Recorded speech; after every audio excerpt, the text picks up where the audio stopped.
नमस्कार, जोहार। आप देख रहे हैं समाचार प्लस झारखंड बिहार और मैं हूं आपके साथ सुमित रॉय। 2024 का शंखनाद हो चुका है, चुनावी बिगुल बज चुका है। इलेक्शन कमीशन ने चुनाव की तारीखों का ऐलान कर दिया है और इसी के साथ बढ़ती चली जा रही है सियासी सरगर्मी। और किस तरीके से देश और झारखंड राज्य में जो पार्टियां हैं, जो दल हैं, वो अपनी चुनावी पकड़ को मजबूत करने के लिए, अभी अपने उम्मीदवारों को जिताने के लिए जिस तरीके से प्रयास कर रहे हैं, इन सारी चीजों को लेकर के हम आपसे आपसे जितनी भी डिटेल्स हैं, जो भी तारीखों को लेकर के, उन सभी चीज को लेकर के हम आपसे साझा करेंगे। और आपको बता दें कि 22 राज्यों में पहले चरण में चुनाव होंगे और कुल जो 7 चरणों में जो लोकसभा के चुनाव हैं वो पूरे देश भर में कराए जाएंगे। आपको बता दें कि पहला फेज जो है वो 20 मार्च को नोटिफिकेशन होगा और 19 अप्रैल को वहां वोटिंग होगी। 21 राज्यों में चुनाव होंगे पहले फेज में। दूसरे फेज की अगर हम बात करें तो 28 मार्च को नोटिफिकेशन जारी होगा और 26 अप्रैल को यहां पर वोटिंग होगी। तीसरे फेज की अगर हम बात करें तो 12 अप्रैल को नोटिफिकेशन जारी होगा और 7 मई को वोटिंग होगी वहां पर। और चौथे फेज में 18 अप्रैल को नोटिफिकेशन जारी होगा और 13 मई को वोटिंग यहां पर की जाएगी। साथ ही अगर हम बात करें पांचवें चरण की तो 26 अप्रैल को नोटिफिकेशन जारी होगा और 20 मई को वोटिंग होगी। वहीं छठे फेज की अगर हम बात करें तो 29 अप्रैल को यहां पर नोटिफिकेशन जारी होगा, 20 मई को यहां पर मतदान होगा और सातवें फेज की अगर हम बात करें तो 7 मई को नोटिफिकेशन जारी होगा और 1 जून को वोटिंग होगी। और इस पूरे 7 चरणों में जो चुनाव होंगे उनका फलाफल जो है, जो उनका परिणाम है, जो वोट की काउंटिंग है, वो 4 जून को की जाएगी। यानी कि 4 जून को सभी सीटों के जो भी काउंटिंग होगी वो सामने आ जाएगी।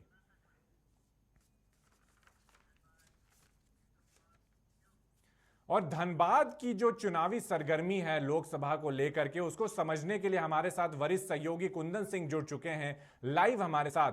कुंदन, सबसे पहले तो लोकसभा के तारीखों का ऐलान कर दिया गया इलेक्शन कमीशन के द्वारा, लेकिन झारखंड में 4 चरणों में चुनाव होने वाले हैं। अब तक धनबाद जो सीट है उसमें से ना ही बीजेपी ने अपने उम्मीदवार को उतारा है, ना ही जेएमएम ने उतारा है, ना ही कांग्रेस ने उतारा है।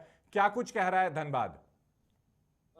सुमित, मैं आपको बता दूं कि आज लोकतंत्र महोत्सव का जो है आज ऐलान हो चुका है और आज से जो है सर्वशक्तिमान जो है चुनाव आयोग हो गए। और सबसे बड़ी बात है कि धनबाद जैसे कोयला राजधानी धनबाद में 6 विधानसभा है और लगभग 25 लाख मतदाता जो है वो मतदान करेंगे। लेकिन सबसे बड़ी बात है कि अभी कुछ दिन पहले ही प्रधानमंत्री नरेंद्र मोदी का यहाँ कार्यक्रम हुआ था और उस समय ऐसा लगा था कि जो सिटिंग एमपी है उनको फिर से दोबारा एक बार और चांस मिलेगा, क्योंकि लगातार 7 बार जो 13 बार अब तक धनबाद में लोकसभा का जो है मतदान हो चुका है, जिसमें 7 बार जो है भाजपा ने बाजी मारी है, जबकि 6 जो है वो वामपंथी और कांग्रेस ने बाजी मारी थी। और सबसे बड़ी बात है सुमित, मैं आपको बता दूं कि यहाँ के जो मतदाता जो है वो मजदूर वर्ग के हैं, क्योंकि कोयला क्षेत्र है यहाँ पे, 40 से भी ज्यादा कोयला खदान है। उनके मजदूर और ऑफिसर्स जो है मतदान करते, तो जो भी मजदूरों के हित में बात करेगा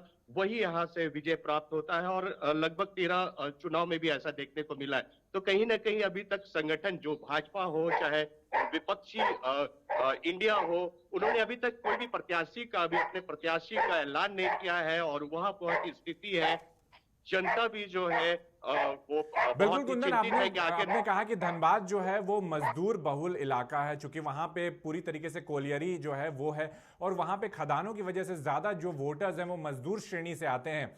आपने भी ग्राउंड रिपोर्ट्स जाकर के दिखाई, तमाम दर्शकों को रियलिटी दिखाई। आखिर एक मजदूर की मांग क्या है इस बार के लोकसभा चुनाव को लेकर के? सबसे बड़ी बात है सुमित, जिस तरह से धनबाद में धनबाद के कई शहरों में, धनबाद ही नहीं आपको मैं बता दूं, बागमारा से लेकर रानीगंज तक जो अक्षय कुमार की एक मूवी भी बनी है, वहां पे भी माइंस है और ये पूरे माइंस में आग लगी है। और आगजनी के कारण जो है कई मजदूर पलायन हो चुके हैं। वो मजदूर जो कल तक देश को ऊर्जा देते थे, वो मजदूर जो कल तक कोयला डिगिंग कर कर ढुलाई से ढुलाई तक करते थे, और वो मजदूर जो है अब अग्नि प्रभावित क्षेत्र होने के कारण वो कहीं पे भी, कई ऐसे रैयत भी है जो विस्थापन के लिए लगातार आंदोलन करते रहे। और जो भी यहाँ के प्रतिनिधित्व करते हैं, सबसे पहले जो है वोट मांगने समय जरूर वहां पे पहुंचते हैं कि आपकी हर इच्छाएं, जो आपकी जो कमी है वो पूरी की जाएगी। लेकिन अब तक जो वैसे रैयत, आपको मैं बता दूं, लगभग 13 लाख से भी ज्यादा वैसे मजदूर और 13 लाख से भी ज्यादा रैयत है जिनकी जमीनें बीसीसीएल, सेल, ईसीएल या कोल इंडिया या टाटा या सेल जो है वो उन्होंने ले तो लिया है, लेकिन कोयला डिगिंग करने के बाद अब तक उनको वापस नहीं किया। कई ऐसे जगह से कोल डिगिंग हो चुका है, सैंड फिल नहीं हुआ, आग निकल रही है, रेलवे जो है वो खतरे में है, जिंदगी खतरे में है, लेकिन कोई भी उसके उस और देखने का नाम नहीं ले रहा है। और इस बार जो चुनाव होने वाला है 24 का, वो बहुत ही जो है, क्योंकि यहाँ पे ज्वलंत मुद्दा है और इस और अगर ध्यान नहीं दिया जाए, इसी के कारण लग रहा है कि संगठन, चाहे वो भाजपा हो कांग्रेस हो, इस पे बहुत जोर दे रहा है कि आखिर किस प्रत्याशी को उतारा जाए जो जनता जनार्दन जो है एक बार बिल्कुल फिर से उनको आशीर्वाद दे। कुंदन, जी ज्वलंत सुमित। मुद्दा तो है ही, और कहीं ना कहीं पूरी कोल नगरी जलती हुई दिखाई दे रही है और उस पर किसी भी तरीके का एक्शन नहीं लिया जा रहा है। अगर हम प्रमंडल की बात करें तो उत्तरी छोटा नागपुर प्रमंडल में पड़ता है धनबाद, और ये सबसे बड़ा प्रमंडल है क्योंकि 7 जिले कवर करता है। 7 जिलों में किस तरीके से, चूंकि सटा हुआ बोकारो भी है आपके पास, फिर हजारीबाग चूंकि मुख्यालय है, इन तमाम जगहों पर भी आप गए हैं, और किस तरीके का मिजाज लगता है इस बार जो वोटर्स हैं, जो फर्स्ट टाइम वोटर्स हैं, उनमें कितना उत्साह देखने को मिल रहा है?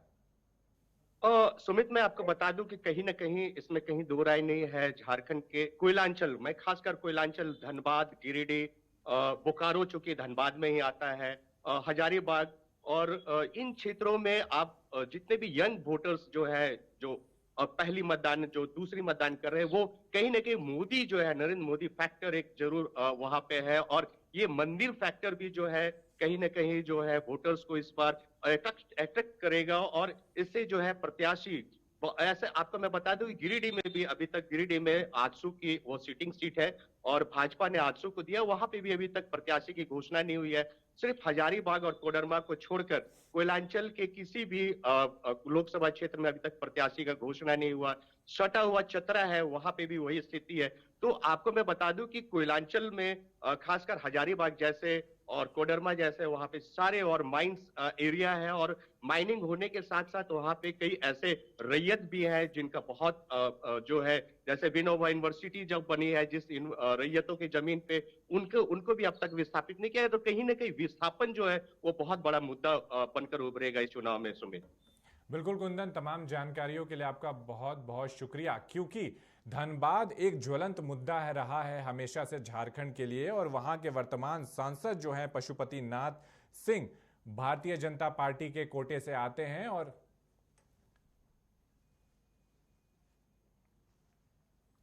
उस चीज को लेकर के लगातार वो प्रयासरत हैं।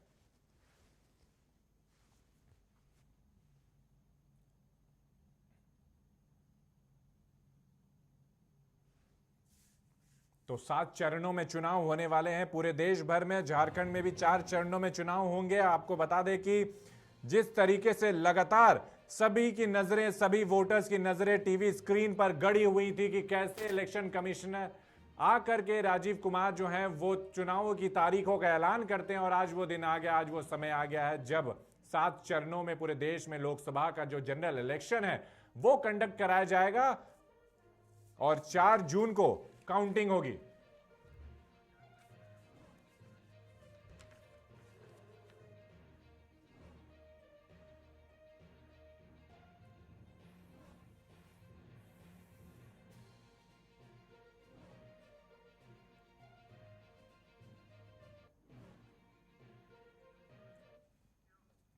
धनबाद की हमने बात कर लिया, बात करेंगे रांची की, और आचार संहिता क्या होती है इसके बारे में, जिसके लिए तमाम जानकारियों के साथ हमारे साथ वरिष्ठ सहयोगी अंजनी कुमार जुड़ चुके हैं लाइव। अंजनी, सबसे पहले तो लोकतंत्र का महापर्व की तारीखों का ऐलान हो चुका है, 7 चरणों में चुनाव होने वाले हैं। झारखंड में खासतौर पर 4 चरणों में चुनाव होंगे, और 25 मई को रांची लोकसभा में चुनाव होगा। क्या कुछ जानकारी है आपके पास? देखिए, मुख्य जो दिल्ली के जो निर्वाचन अधिकारी हैं, उनके द्वारा जिस तरह से प्रेस कॉन्फ्रेंस करके ये निर्वाचन आयुक्त ने प्रेस कॉन्फ्रेंस करके 18वीं लोकसभा चुनाव की एक विस्तृत जो रूपरेखा है वो पूरे भारत के सामने उन्होंने प्रस्तुत किया। अब लोकसभा चुनाव का आगाज हो चुका है, और अब हम हमारे लिए रांची या झारखंड की बात करेंगे तो 4 फेज में झारखंड में इलेक्शन होने हैं और हम लोग रांची में हैं, तो रांची भी एक हम कह सकते हैं प्रतिष्ठित सीट माना जाता है। देखेंगे भारतीय जनता पार्टी की तरफ से संजय सेठ चुनावी मैदान में है और इसके अलावा अभी किसी भी दल ने अपने प्रत्याशी की घोषणा नहीं की है। लेकिन यदि हम इंडिया घटक दल की बात करें तो जो खबरें मिल रही हैं कि रांची लोकसभा से सुबोध कांत सहाय चुनाव लड़ सकते हैं, इसकी औपचारिक घोषणा होनी बाकी है। इसके साथ साथ आप देखेंगे कि जब सुबोध कांत सहाय का नाम जुड़ेगा तो उसमें एक बड़ी बात ये होती है कि वो पूर्व केंद्रीय मंत्री रहे हैं और उनकी अपनी एक पॉलिटिकल जो पहचान है वो अलग है। लेकिन जब सुबोध कांत होंगे, संजय सेठ होंगे और इसके अलावा कई अलग अलग दल के लोग भी चुनावी मैदान में होते हैं, तो इस बार जो है ये रांची जो सीट है वो काफ़ी हम कह सकते हैं हॉट सीट माना जाएगा, क्योंकि एक लंबे समय के बाद सुबोध कांत की वापसी हो सकती है। अंजनी, आपको रोकना चाहेंगे, नेता प्रतिपक्ष अमर कुमार बावरी ने इस लोकतंत्र के महापर्व को लेकर के अपनी टिप्पणी दी है, सबसे पहले वो सुनाते हैं दर्शकों को। लोकतंत्र के महापर्व लोकसभा के आम चुनावों की आज तारीखों की घोषणा हो चुकी है। 7 चरण में यह चुनाव संपन्न होने वाले हैं। भारतीय जनता पार्टी इस चुनावी समर में एक बार पुनः तीसरी बार मोदी जी को प्रधानमंत्री बनाने के लिए कमर कस करके तैयार है और इस बार एनडीए 400 के आंकड़े को पार करेगी। 370 भारतीय जनता पार्टी के कमल खिलेंगे। झारखंड में भी 14 की 14 सीटें हम लोग एनडीए गठबंधन जीतेंगे। आप सबको इस चुनावी महापर्व की अग्रिम शुभकामनाएं और हम सब मिलकर के इस लोकतंत्र के महापर्व को अपने एक जिम्मेवार नागरिक होने के नाते इसको सफल बनाएं और ज़्यादा से ज़्यादा मतदाता अपने मतदान का प्रयोग करके विश्व के सबसे बड़े लोकतंत्र के रूप में जो हमारी प्रतिष्ठा बनी है उसको और मजबूत करें। इलेक्शन कमीशन को एक फ्री एंड फेयर इलेक्शन संपन्न कराने के लिए एक शुभकामनाएं और साथ ही साथ भारत के तमाम नागरिकों को, मतदाताओं को भी इस पर्व में अपनी भागीदारी सुनिश्चित करने के लिए अग्रिम शुभकामनाएं एवं बधाई। तो नेता प्रतिपक्ष अमर बावरी को आपने सुना और हमारे साथ वरिष्ठ सहयोगी अंजनी कुमार लाइव पे लगातार जुड़े हुए हैं। अंजनी, अमर बावरी नेता प्रतिपक्ष जो हैं वो तो ये सीधे तौर पर क्लेम कर रहे हैं कि 400 पार का आंकड़ा इस बार जरूर हासिल करेगा एनडीए, और साथ ही झारखंड की अगर हम बात करें तो वो कह रहे हैं कि 14 में से 14 जो लोकसभा सीटें हैं वो बीजेपी के खेमे में आने वाली है। देखिए, भारतीय जनता पार्टी एक ऐसी पार्टी है जो लगातार दावे भी करती है और लगातार काम भी करती है। लेकिन आप तमाम लोगों को याद होगा कि पिछला जो चुनाव के समय में विधानसभा की हम बात करेंगे तो बीजेपी ने 65 पार का नारा दिया था, लेकिन 65 पार का नारा कितना फलीभूत हुआ वो तमाम लोग जानते हैं। देखिए, राजनीतिक दल अपने अपने तरह से दावे करते हैं, अपने अपने तरफ से नारे देते हैं और अभी जो नारा है यूपीए का वो ये है 370 पार बीजेपी का और 400 पार यूपीए का। तो चुनाव है और चुनाव में वोटर का क्या मिजाज होगा, हर पॉलिटिकल पार्टी अपनी तरह से दावे करते हैं और भारतीय जनता पार्टी जाहिर सी बात है पिछले 10 सालों से देश में शासन कर रही है, तो उनकी कार्यशैली कुछ अलग होती है और वो हर दिन काम करती है, ऐसा अमूमन हम लोग देखते हैं। लेकिन जब चुनाव होता है और वोटर का मिजाज हर कोई नहीं पढ़ पाता है तो वोटर क्या करेगा नहीं करेगा, 370 पार में कितना मदद होगा ये समय बताएगा। लेकिन अपने चुनावी जो नारे हैं तमाम पॉलिटिकल पार्टी के अपने अपने होते हैं और यही नारा पूरे देश में चल रहा है। बिल्कुल अंजनी, आपने सही कहा कि एनडीए का इस बार का नारा है 400 पार और बीजेपी की अगर हम बात करें तो उनका नारा है 300 के पार। रांची राजधानी झारखंड की है और यहाँ पे तमाम कई दिनों से समाचार प्लस की भी जो टीम है, आप भी ग्राउंड रिपोर्ट दिखा रहे तमाम दर्शकों को, तमाम वर्ग जो है, तमाम श्रेणी के जितने भी लोग हैं, उनसे आपने जाकर के सीधे बातचीत करने की कोशिश की है और लोकसभा में वो कैसे कैंडिडेट को लाना चाहते हैं रांची लोकसभा से, उस पर भी हमने रिपोर्ट दिखाई थी। आपको क्या लगता है कि रांची का युवा, झारखंड का युवा क्या क्या क्वालिटीज ढूंढ रहा है अपने लोकसभा के कैंडिडेट में? देखिए, अभी देखेंगे तो पूरे भारत में अभी लगभग 97 करोड़ वोटर हैं और 97 करोड़ वोटर में सबसे ज़्यादा जो आबादी है वोटरों की, वो यूथ की है। वो रांची का यूथ हो, दिल्ली का यूथ हो, मेघालय का यूथ हो या मुंबई का यूथ हो या यूपी का हो, तमाम यूथ जो है उनकी पहली पसंद होती है कि सरकार रोजगार कितना दे रही है। तो ये एक बड़ा अहम मुद्दा था, क्योंकि मैंने रांची में कई लोकेशन में युवाओं से बातचीत की थी सुमित।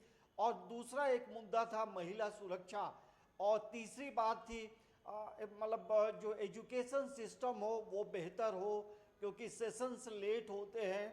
और युवाओं को लेकर सरकार किस तरह से प्रोजेक्ट बनाती है, या अभी जो वर्तमान में जो केंद्र सरकार चल रही है या फिर अन्य जो राष्ट्रीय पार्टियां हैं, तमाम लोगों से यही सवाल होता है।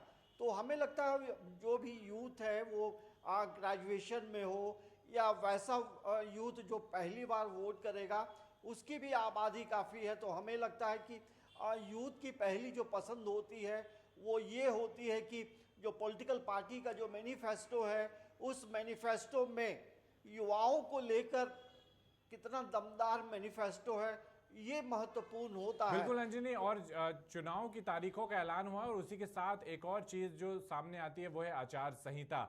हमने दर्शकों को तस्वीर भी दिखाई थी कि जैसे ही चुनाव की तारीखों का ऐलान होने वाला था, उससे पहले ही पूरे रांची में जितने भी पोस्टर्स, बैनर्स लगे हुए थे, उन सभी को निकाल दिया गया था।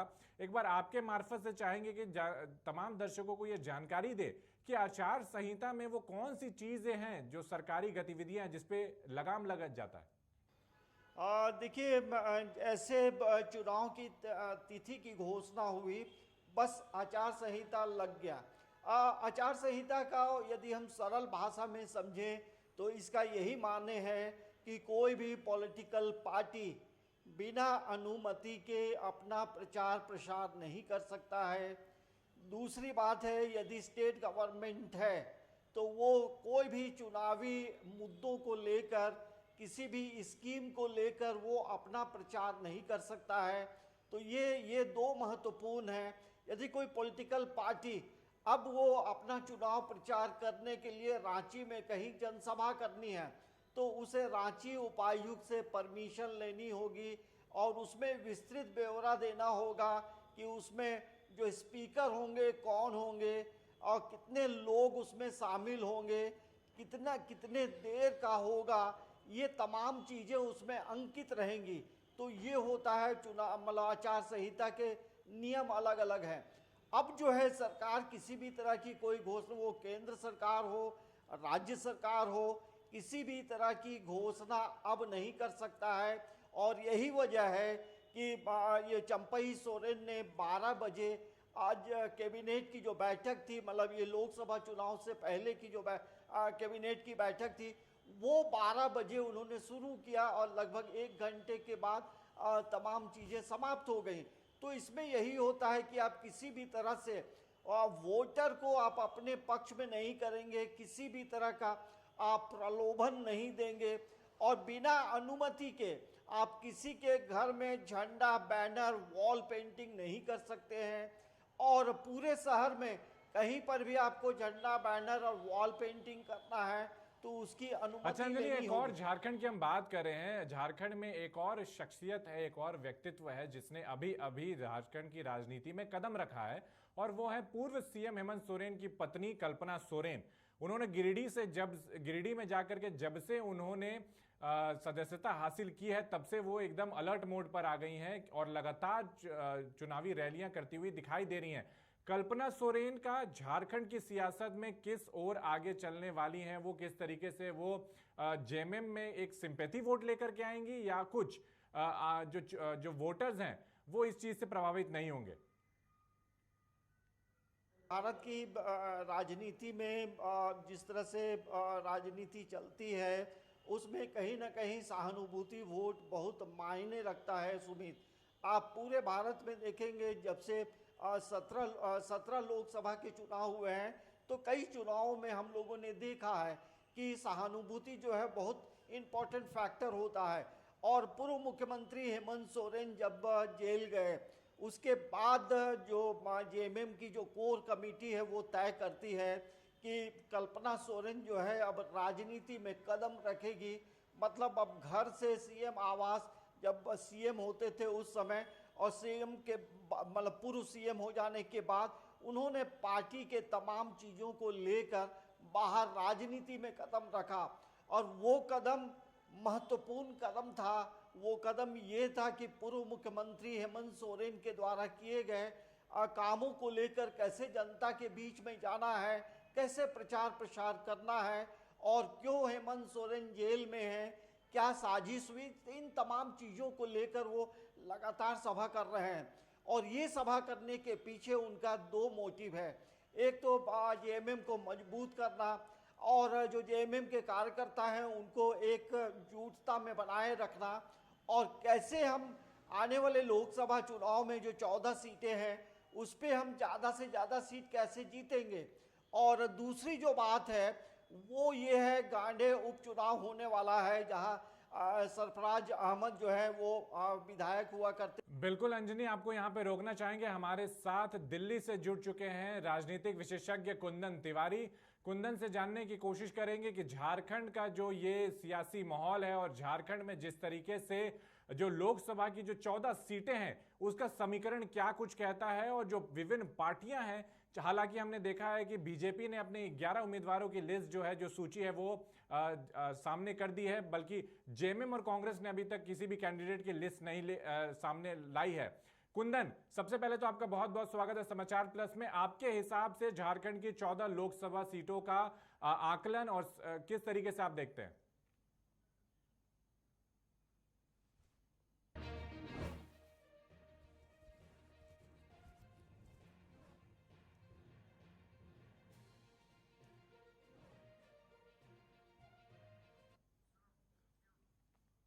तो टेक्निकल डिफिकल्टीज के कारण हमारे साथ संपर्क टूट गया था। कुंदन से हम दोबारा एक बार जुड़ने की कोशिश करेंगे। कुंदन, झारखंड में लोकसभा की टोटल 14 सीटें हैं और ईसीआई ने लोकसभा के जो तारीखें हैं उनका ऐलान कर दिया है। आप किस तरीके से आकलन करते हैं इन 14 सीटों पर क्या कुछ निकल करके आएगा? हालांकि जेएमएम और कांग्रेस ने अभी तक अपनी उम्मीदवारों की लिस्ट जाहिर नहीं की है।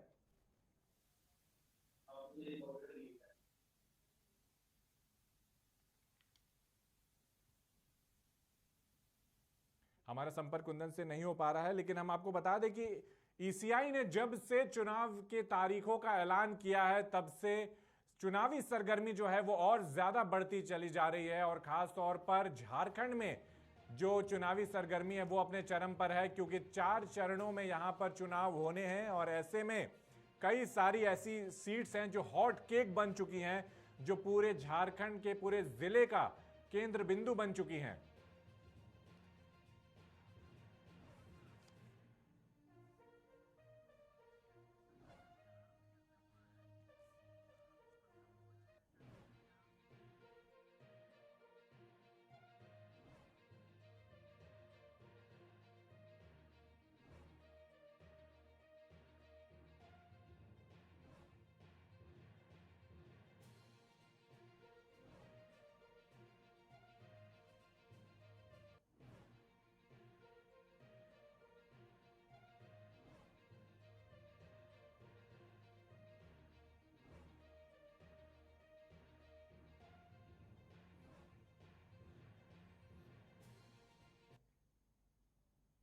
और लोकसभा चुनाव की तमाम अपडेट्स और छोटी बड़ी खबरों के लिए तमाम जो जानकारियां हैं वो हम अपने दर्शकों तक पहुंचा रहे हैं। हमारे वरिष्ठ सहयोगी अंजनी कुमार लगातार हमसे लाइव जुड़े हुए हैं न्यूज रूम से।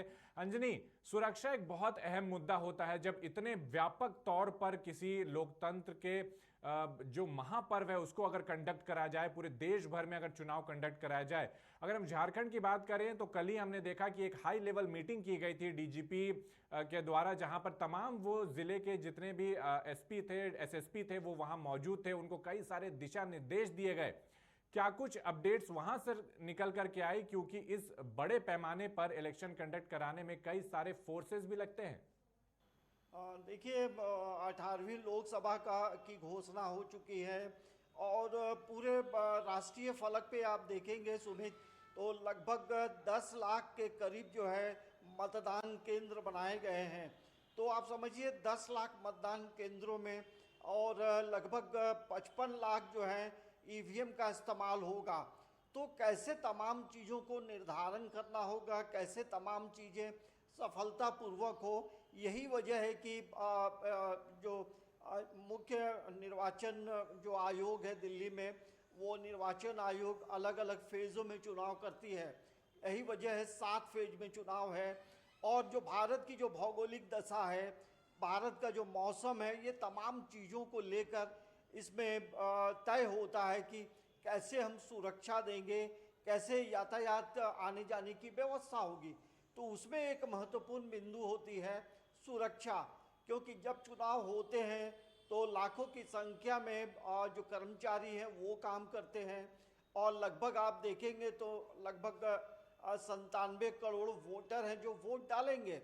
तो सभी चीज़ को लेकर सुरक्षा पहली प्राथमिकता होती है और यही वजह है कि पूरे राष्ट्रीय फलक पे सुरक्षा को लेकर के बातचीत होती है। और इसी परिप्रेक्ष्य में आप ये पुलिस मुख्यालय में डीजीपी के नेतृत्व में ये बैठक हुई कि इलेक्शन को लेकर कैसे कैसे काम करना है, क्योंकि झारखंड की जो टोपोग्राफी है वो टोपोग्राफी कुछ अलग है। क्योंकि आप देखेंगे अधिकांश इलाकों में जंगल पहाड़ वाला इलाका होता है और झारखंड में अब पहले की तरह नक्सली नहीं है, लेकिन नक्सलियों से कैसे बचाते हुए एक सफलतापूर्वक चुनाव कराना है। तो सुरक्षा को लेकर अलग अलग राज्यों से जो है सुरक्षा की जो टीम है वो आती है, अलग अलग फोर्सेस आती है। उसमें आप देखेंगे सीआरपीएफ है, सीआईएसएफ है, जो पूरे देश में अलग अलग श्रेणियों में जो बटे हैं वो हैं। तो सभी जो सुरक्षा कर्मी हैं एक जगह इलेक्शन कराने के बाद फिर वो दूसरे राज्यों में जाते हैं। तो इस तरह से सुरक्षा को लेकर राज्य का डीजीपी हो और जिला में एसएसपी हो, तो तमाम लोगों के साथ मिलजुल कर एक नेटवर्किंग बनाई जाती है कि कैसे मूवमेंट होगा। यदि नक्सली इलाका है तो वहाँ कैसे वहाँ से मूवमेंट होगा। तो हमें लगता है कि सुरक्षा को लेकर ये हर राज्य को जो है एक अलग जिम्मेदारी दी जाती है और यही वजह है कि डीजीपी के नेतृत्व में झारखंड में कल ही बैठक हुई है और कैसे सफलतापूर्वक सुरक्षा देते हुए चुनाव कराना है, ये पूरे भारत के लिए, झारखंड के लिए, रांची के लिए तमाम चीज़ें एक तरह से तय होती हैं। सुमित, बिल्कुल अंजनी, और आपने तमाम वो जानकारियां दी, महत्वपूर्ण जानकारियां। हमारे साथ बने रहिए। लेकिन तारीखों का लोकसभा का ऐलान हो चुका है। हर एक वर्ग जो पूरे देश में है, चाहे हम महिलाओं की बात कर ले, युवाओं की बात कर ले या फिर हम बुजुर्गों की बात कर ले, सभी के अपने अपने मुद्दे हैं। लेकिन आज इससे इतर हम आपको उनके मुद्दों के बारे में बताने जाएंगे जिनके पूरे देश भर में मात्र 44,000 वोट हैं। हम बात कर रहे हैं थर्ड जेंडर की। हमारे संवाददाता अंजनी कुमार की देखिए एक खास रिपोर्ट। भारत में लोकसभा चुनाव का आगाज हो चुका है और आने वाले समय में 18वीं लोकसभा का चुनाव होगा और चुनाव की घोषणा के साथ यदि देखेंगे तो पूरे भारत में 97.5 करोड़ वोटर हैं और उन वोटरों में आप देखेंगे तो समाज का एक विशेष जो तबका है जिसे हम थर्ड जेंडर कहते हैं, उनकी वोटरों की संख्या लगभग पूरे भारत में 48,044 है। और इत्तेफाक की बात है कि समाचार प्लस में आज हमारे साथ थर्ड जेंडर के जो लोग हैं वो यहाँ पहुँचे हैं और इनसे इन्हीं चुनावों को लेकर के और इनकी क्या समस्याएं हैं उन मुद्दों को लेकर बातचीत करेंगे। लेकिन सबसे पहले बात करेंगे, ये बताइए आपका नाम क्या हो गया? मेरा नाम काजल है। मैं वोट देने जाती हूँ। अच्छा, जाते हैं। जाती हूँ। मतलब सबसे पहले जाते हैं या फिर आराम से? सबसे पहले जाती हूँ। जाते हैं। आपका नाम क्या हो गया? मेरा नाम करिश्मा सिंह राजपूत। मैं रांची झारखंड के ट्रांसजेंडर हूँ और मैं वोट गिराने भी जाती हूँ। मैं ये अपील करती हूँ हमारे देश के माननीय मोदी जी सरकार जो हैं और हमारे राज्य के झारखंड के माननीय मुख्यमंत्री साहब से मैं ये कहती हूँ, हमारे यहाँ जो समस्याएं हैं, बहुत बच्चे ऐसे हैं, लड़के हैं, लड़कियां हैं, पढ़ लिख के बेरोजगार हैं, उसको रोजगार दिया जाए। दूसरी बात, बहुत ऐसा जगह है जहाँ हॉस्पिटल की सुविधा नहीं है, बहुत ऐसा जगह है जहाँ स्कूल की सुविधा नहीं है। उस जगह अच्छा से शिक्षा दिया जाए, अच्छा हॉस्पिटल खोला जाए, अच्छा ट्रीटमेंट हो। हमारे देश में अच्छे मंत्री हो, अच्छे सरकार हो जो सबको सुविधा दे और अच्छे से देश को चलाए, अच्छे से देश को देख रेख करे। मैं कामनाएं करती हूं कि मेरे देश में ऐसे सरकार हो जैसे मोदी सरकार थे, बहुत कुछ किए हैं और वैसा ही सरकार मैं चाहती हूं कि मोदी सरकार जैसा सरकार हो कि मेरे देश को भविष्य को उज्जवल करे। ये आपका नाम क्या हो गया? मेरा बेबी किन्नर। ये वोट देने जाती हैं? हाँ, जाते हैं। ये क्या अपील करेंगे? आप लोग का समाज जो है लगभग 48,000 वोटर है पूरे भारत में, हाँ, तो सबों से क्या अपील करेंगे? मेरा तो यही है, सबसे पहले जो भारत सरकार मोदी जी हैं उनके हम प्रणाम करते हैं, नमन करते हैं। जो मेरे झारखंड की सरकार है उनसे भी हम प्रणाम करते हैं, नमन करते हैं। जितने मेरे भारतवासियों में हैं सभी को हम प्रणाम करते हैं, मेरा प्रणाम स्वीकार करें। मेरा यही है कि जो भारत सरकार हो चाहे झारखंड सरकार हो, अच्छा से देश चलावे, है ना, अच्छा से चलावे। जैसे आप लोग यहाँ रहती हैं, आप लोग को क्या क्या समस्या आप लोग के साथ है और सरकार से क्या अपील करते हैं अपने समाज के लिए? हम तो यही अपील करते हैं जो मेरे किन्नर जातीय हैं वो सबको सम्मान मिले, है ना, जैसे ऑन पब्लिक का मिलता है वैसे हम लोग का मान मिले। और मेरा यही दुआ है कि हम सबको आशीर्वाद देते हैं। बच्चा होता है, शादी होता है, हम लोग जाते हैं, नेक मांगते हैं, देता भी है, कोई नहीं भी देता है, कोई हमको अपमान भी करता है। तो हमको सम्मान चाहिए, जैसे सबको मिलता है अन पब्लिक को, वैसे हमें सम्मान चाहिए। ये आपका नाम? मेरी नाम कामनी है, मेरी गुरु नरगिस हैं। मैं चाहती हूँ समाज से कि हम लोग को बिरादरी जितना है सभी को मान सम्मान मिले, सभी को प्यार से जो बने हम लोग को प्यार से इज्जत दे, हम लोग को प्यार से समझे, हमारी दर्द को समझे, हमारी मजबूरी को समझे। मैं इतना ही गुजारिश करूंगी सरकार से और देशवासियों से। ये बताइए, अब लोकसभा का चुनाव होगा, आप में यहाँ भी वोट होगा, तो आप वोट देने जाती हैं? हाँ, मैं देती हूँ। सब सरकार को मैं जानती हूँ, मेरी गुरु भी जानती है।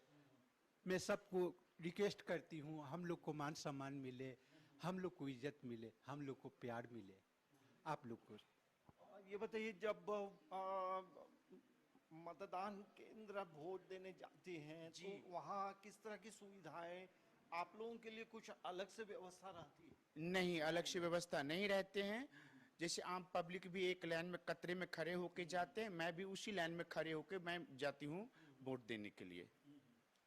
अमूमन रांची में आप लोग रहते हैं बड़ा तालाब के अगल बगल कहीं पे। जी। तो जिस इलाके में रहते हैं वहाँ क्या समस्याएं होती हैं? मतलब आप लोग सरकार से और क्या चाहते हैं राज्य सरकार से? वहाँ जो है रोड की समस्या, रोड अच्छे नहीं है और सफाई नहीं है। बहुत कचरे जो हम लोग के मोहल्ले में है, रोड है वो साफ नहीं है, नाली भी अच्छा नहीं बना है लेकिन फिर भी अच्छे नहीं है और सफाई नहीं है। ये चीज पे निगरानी रखे सरकार। और वहाँ की स्कूल, जिस स्कूल में हम लोग के बूथ होते हैं वहाँ स्कूल है लेकिन वहाँ पढ़ाई कुछ भी नहीं देखते, बच्चे लोग को स्कूल को तोड़ फोड़ कर दिया गया है, उस सब पे भी निगरानी रखे। आप लोगों का जो समाज है उसमें भी कई बच्चियां मतलब रहते हैं, उनके लिए शिक्षा को लेकर क्या है? हाँ, उन लोग को भी शिक्षा के लिए जो है ना, ये क्या कहते हैं, सुविधा दिया जाए। हमारे भी बच्चे जो है ना, 2-4 बच्चे अभी हैं जो पढ़ने वाली बच्ची है। हाँ, जैसे कोलकाता में, मुंबई में कई यहाँ जो पे भी किन्नर है बाबू। समाज के जो लोग हैं वो डॉक्टर हैं। और दूसरी बात वकील ये हैं। भी है कि हम समाज को लोग इज्जत सम्मान दे, हम भी खुशियां देना चाहते हैं कि मेरे यहाँ के जितने हैं, मेरे देश के, यहाँ के नहीं पूरे देश में जितने मेरे जजमान हैं खुशहाल रहे, खुशहाल उनके बच्चे रहे, उनके पढ़े लिखे और भविष्य जो उज्जवल हो उन लोग को, और हमारे देश का जो है ना मान सम्मान वो लोग बढ़ावे। मैं यही दुआ करती हूँ। इसलिए हम लोग को भी जो है ना, यहाँ की जो है ना देश की वासियों जितने किन्नर समाज उसको इज्जत सम्मान दे, और हम भी उनको इज्जत सम्मान दे, उनको दुआ देते हैं। ये आप लोग का ये रांची में सम्मेलन वगैरह होता है, कॉन्फ्रेंस आप लोग का समाज का? हाँ होता है, हम लोग का होता है, रांची में भी होता है, हर देश में होता है। हम लोग जाते हैं, जैसे आप लोग एक हैं वैसे हम भी किन्नर समाजी एक हैं, भारतीय किन्नर है, हम सनातनीय किन्नर हैं। हम यही प्रार्थना करेंगे भोले बाबा से, माता रानी से, पहाड़ी बाबा से कि मेरे जजमान को अच्छा रखे, और ये सरकार से निवेदन कि जो अपने देश में कंपनी खोला जाए, जो देश में जाता है कमाने के लिए, दूसरे देश में कमाने के लिए जाता है वो न जाए, अपने देश में कंपनी खोले, अपने देश में सारा रोजगार करे, अपने देश में सबको रोजगार दे। ये अंतिम सवाल होगा। अब चुनाव का वक्त है, वोटरों से क्या अपील करेंगे? लगभग 97 करोड़ वोटर हैं पूरे भारत में। मैं यही कहूंगी कि देखिए, ऐसे सरकार बनाया जाए, ऐसे सरकार को वोट दे जो हमारे देश को उज्जवल करे। ऐसा ना करे कि किसी को वोट दे दे और हमारे देश को भविष्य डुबा दे। ऐसा ना करे, ऐसे सरकार को दे कि हमारे देश को उज्जवल करे। ऐसे सरकार चुने और ऐसे सरकार बनाया जाए। तो ये देखिए, हमारे साथ किन्नर समाज के लोग हैं, और जाहिर सी बात है ये लोग भी वोटर हैं, और इनके पूरे भारत में जो संख्या है लगभग 48,044 है, और ये भी वैसे वोटर हैं जो सबसे पहले वोट देते हैं। लेकिन इनकी जो समस्याएं हैं, सबसे बड़ी बात इन लोगों ने कही है कि इन्हें समाज में जो मान और सम्मान मिलना चाहिए उसमें कहीं ना कहीं कमी देखी जाती है। लेकिन जहाँ ये रहते हैं उसके इर्द गिर्द साफ सफाई और स्कूल की बेहतर व्यवस्था हो, तो ये समाज भी अपने आप में एक, पूरे भारत में देखेंगे तो इनकी एक अलग पहचान होती है।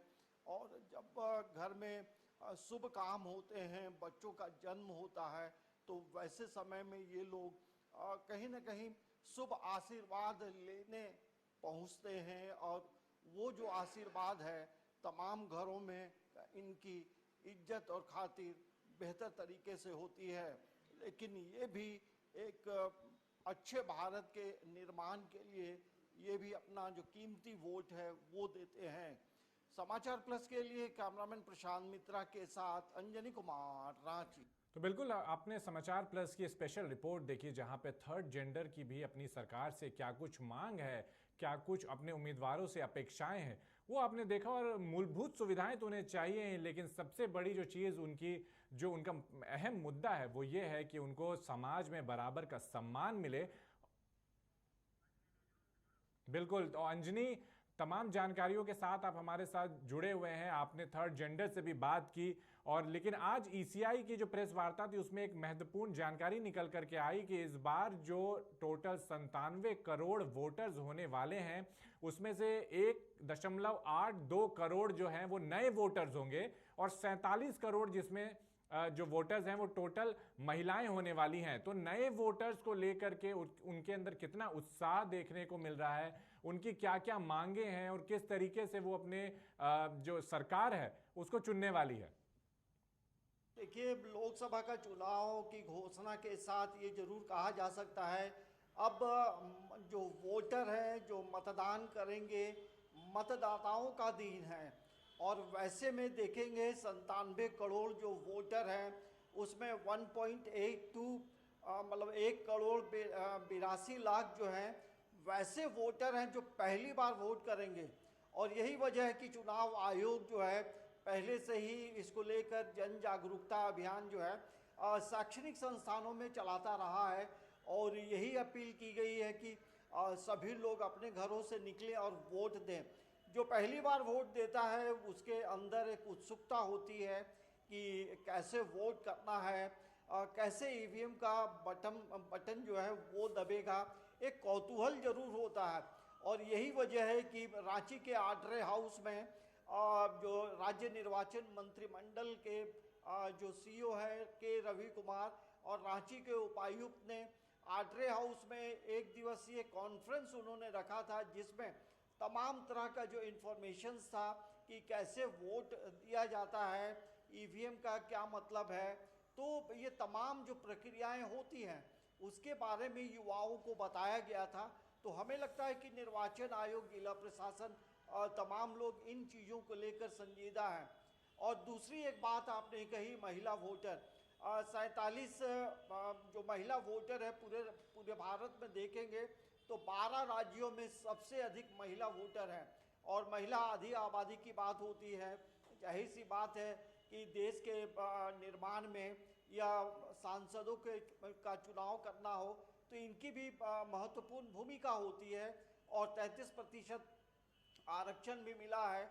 लेकिन इसके बीच यदि एक ऐसा तबका है जिसके बारे में हमें ज़रूर बात करना चाहिए, क्योंकि ये वो तबका है जो इसकी आबादी लगभग 88 लाख के करीब है, और वो हैं हमारे समाज के जो विशेष होते हैं, स्पेशल होते हैं, वो हैं दिव्यांगजन। तो दिव्यांगों को लेकर के भी निर्वाचन आयोग जो है काफ़ी संजीदा रहता है। और जो दृष्टिबाधित जो वोटर हैं उनके लिए ब्रेल लिपि में वोट देने की जो ईवीएम मशीन होता है उसमें ब्रेल लिपि की भी सुविधा होती है। तो हमें लगता है कि मतदाताओं का जो पर्व है वो आया है, और ऐसे समय में जो 97 करोड़ वोटर हैं उनके लिए एक मतलब राष्ट्रीय पर्व है। तो सभी लोग अपने घरों से निकलें, मतदान करें और किसी भी तरह का प्रलोभन में नहीं आए। ये अपील जो है समाचार प्लस भी तमाम वोटरों से करता है, और आपका अधिकार है, आप अपना मत जरूर दें। और यही वजह है कि निर्वाचन आयोग की तरफ से ऐसी व्यवस्था होती है कि कोई भी वोटर मतदान करने से पीछे नहीं रहे। बिल्कुल, तो यही कोशिश रहेगी इलेक्शन कमीशन की भी, और हम भी यही अपील करेंगे तमाम देश की जनता से और खास तौर पर झारखंड की जनता से कि लोकसभा चुनाव का बिगुल बज चुका है, जो चुनावी शंखनाद है वो हो चुका है। और समाचार प्लस ने 2024 का शंखनाद को लेकर के जिस तरीके से तमाम जानकारी आपको दी है वो जरूर आपको अच्छी लगी होगी, और आपको समझ में आया होगा कि किस तरीके से झारखंड की पूरी डेमोग्राफिक्स जो है वो काम करती है। अंजनी, आपका बहुत बहुत शुक्रिया तमाम जानकारियों के लिए।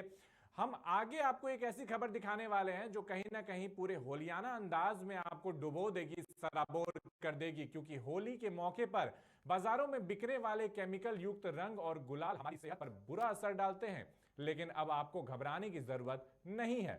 समूह की दीदियां आपके लिए हरी सब्जियां, फूल और फल से आपके लिए हर्बल रंग और हर्बल गुलाल बना रही हैं। देखिए ये हमारी खास रिपोर्ट। रंगों के त्योहार होली का सभी को बेसब्री से इंतजार रहता है, लेकिन बाजार में मिलने वाले केमिकल युक्त रंग और गुलाल शरीर को नुकसान पहुंचा सकते हैं। होली के अवसर पर कोई भी ऐसे रंग और गुलाल का प्रयोग नहीं करना चाहेगा जिसका दुष्प्रभाव त्वचा पर पड़े। मेदिनीनगर नगर निगम और समूह की दीदियां आपके लिए ऐसे रंग बना रही हैं जिससे होली का उत्साह और उमंग दुगना हो जाएगा। दरअसल समूह की दीदियां हरी सब्जियां, फूल और फल से रंग अबीर तैयार कर रही हैं, जिसकी बाजार में काफी डिमांड है। हर्बल रंग और गुलाल न केवल सेहत की रक्षा करते हैं बल्कि समूह की दीदियों को अच्छी आमदनी भी हो रही है।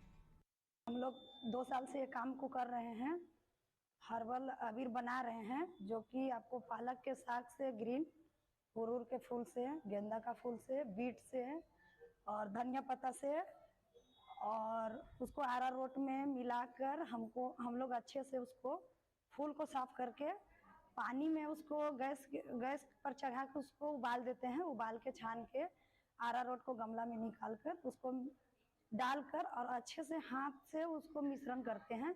मिश्रण करने के बाद उसको चादर में डाल देते हैं और उसको फिर दूसरे दिन चालते हैं। चालने के बाद उसको अच्छा से वजन करके और रजनीगंधा, गुलाब जल, चंदन, केवड़ा ये सब सेंट मिलाकर उसको पैकिंग तैयार करते हैं। गेंदा का फूल है अड़हुल का फूल है, परास का फूल है और बीट है, धनिया पत्ता है, पालक है, अड़हुल है, सबका रस निकालकर हम लोग अबीर बनाते हैं। ये अबीर से कोई भी मान के चले कि लगाने के बाद चेहरा में इन्फेक्शन, एलर्जी वगैरह नहीं होगा। ये लगाइए और तुरंत छूट जाएगा। पलामू के सभी पब्लिक से हमें निवेदन है कि आप लोग यूज कीजिए हर्बल अबीर और यही लगाइए और अपने परिवार को भी यही लगाने के लिए बोलिए। समूह की दीदियों का दावा है कि उनके द्वारा बनाए गए रंग और गुलाल में किसी भी तरह का केमिकल नहीं है। हरी सब्जियां, फूल और फल से बने होने के कारण ये शरीर को नुकसान नहीं पहुंचाते हैं।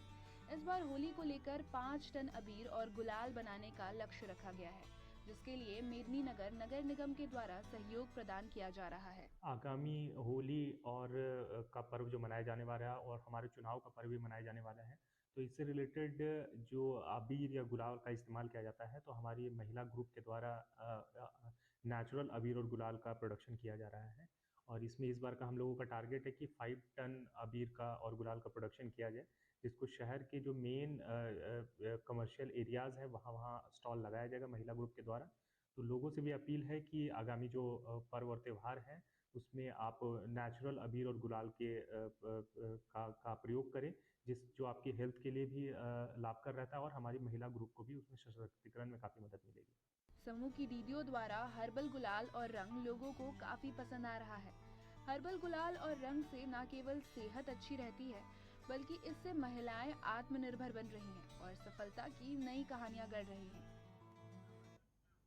तो हर्बल अबीर और गुलाल की बात हो रही थी और हम चाहते हैं कि आप भी जो इन दीदियों की मेहनत है उसको ज़रूर सराहें और हर्बल जो गुलाल और अबीर है उसको ही खरीदें। चुनावी माहौल है और होलियाना अंदाज है, इसको लेकर के समाचार प्लस की जो पूरी टीम है उसने भी कुछ आपके लिए बनाया है। चलिए छोड़े जाते हैं आपको इस होलियाना अंदाज के साथ।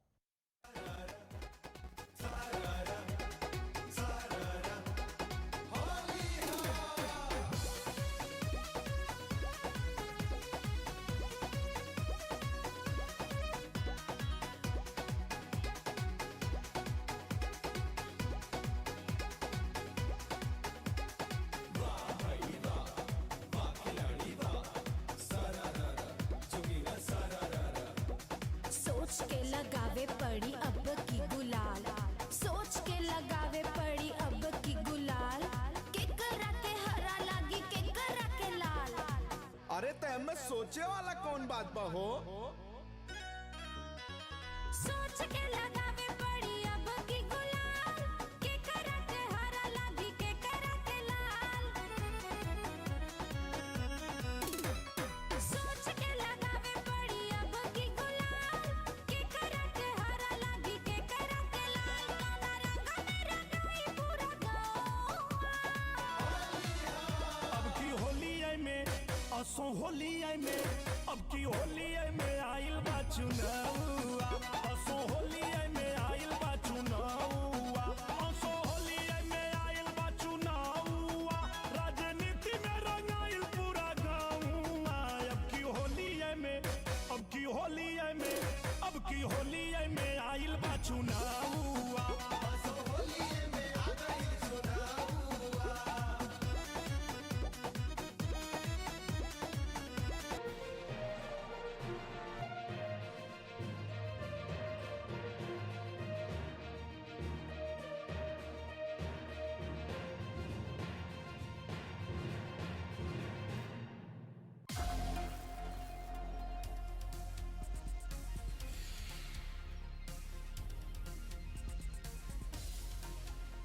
समाचार प्लस, खबर वही जो हमने कही।